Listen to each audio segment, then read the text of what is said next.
How to display an image on a 1.9-inch ST7789 display with an ESP32.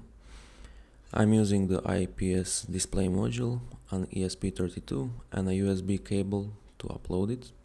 The display connects over SPI, 6 wires.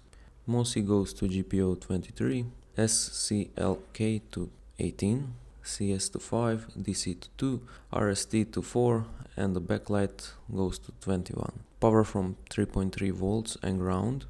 Pretty clean wiring. For the code I used PlatformIO. The image sits on LittleFS, the ESP32's built-in file system. You use this command to first upload the files. Once that's finished, upload the sketch with the next command. Once uploaded, the screen went black for a second, then the image appeared. Color looked good for such a small display. IPS is good at this.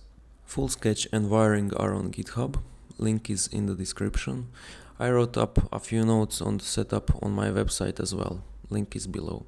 If you build something with this display, come share it in our Discord. Bye!